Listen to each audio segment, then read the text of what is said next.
Hello everyone. আজি মই লৈ আহিছোঁ এটা টেষ্টি ক্ৰিস্পি বন্ধাকবিৰ পকৰা। এতিয়া অকণমান ঠাণ্ডাৰ বতৰ চাহৰ লগত পকৰা হ'লে বহুত ভাল লাগে খাবলৈ আবেলি টাইমত। বলক ভিডিঅ'টো আৰম্ভ কৰোঁ। যদি চাই ভাল পায় তেন্তে প্লিজ চেনেলটো ছাবস্ক্ৰাইব কৰিবলৈ একেবাৰেই নাপাহৰিব। কাষত থকা বেল আইকনটো প্ৰেছ কৰি দিব, লাইক কমেণ্ট শ্বেয়াৰ কৰিব। এয়া মই লৈ লৈছোঁ বন্ধাকবি এফাল লৈছোঁ, ইয়াৰ পৰা আধা ব্যৱহাৰ কৰিম, গোটেইখিনি ব্যৱহাৰ নকৰোঁ নহ'লে বহুত বেছি হৈ যাব। এয়া চাইছে কিমানখিনি হৈছে, ইয়াৰ পৰা 10-15টামান পকৰা আৰামছে হৈ যাব, অকণমান বেছিও হ'ব পাৰে। আৰু ইয়াত মই লৈ লৈছোঁ এটা ডাঙৰ চাইজৰ পিঁয়াজটো মই মিহি মিহিকৈ কাটি দিছোঁ। অকণমান ডাঙৰ হ'লেও পিঁয়াজটো একো নাই, পিচখিনি বহুত ভাল লাগে খাবলৈ। কম সময়ত কম খৰচত টেষ্টি পকৰা হৈ যায়। আৰু লগত দি দিছোঁ 3-4টামান কেঁচা জলকীয়াখিনি এনেকৈ ফালি দিম।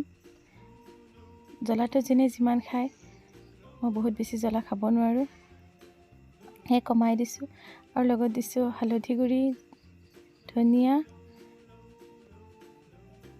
আদা গুড়ি, আৰু আছে নহৰু পেষ্ট। আদাখিনি ঘৰত গুড়ি কৰি লোৱা আছে। আৰু মই ব্যৱহাৰ কৰিছোঁ বেচনখিনি বাৰু পৰিমাণ অনুসৰি অকণকৈ দি থাকিম।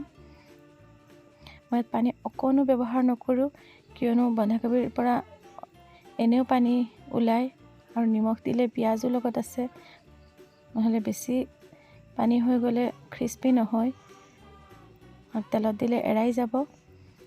সেই 2-3 মিনিটমান সময় ভালকৈ মিক্স কৰি ল'ম। আৰু এয়া চাইছে হৈ গ'ল, পাৰফেক্ট হৈছে। এতিয়া মই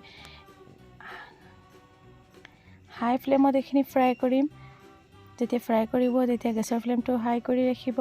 আৰু এয়া চাইছে এইখিনি দিয়াৰ পিছত লগে লগে লুটিয়াই নিদিব, নহ'লে ভাঙি যোৱাৰ চান্স থাকিব।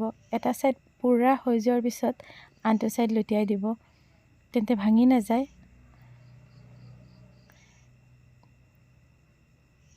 ইমান তেলো নালাগে, অকণমান তেলত গোটেইখিনি হৈ যায়।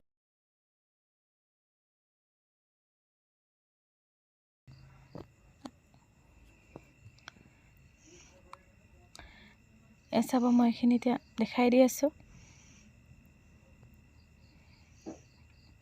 এয়া চাইছে কিমান ধুনীয়া হৈছে কালাৰ। মই জলকীয়া গুড়িও ব্যৱহাৰ কৰা নাই, কিন্তু বহুত ধুনীয়া হৈছে, খাওঁ খাওঁ লাগিছে চাই পেলাই।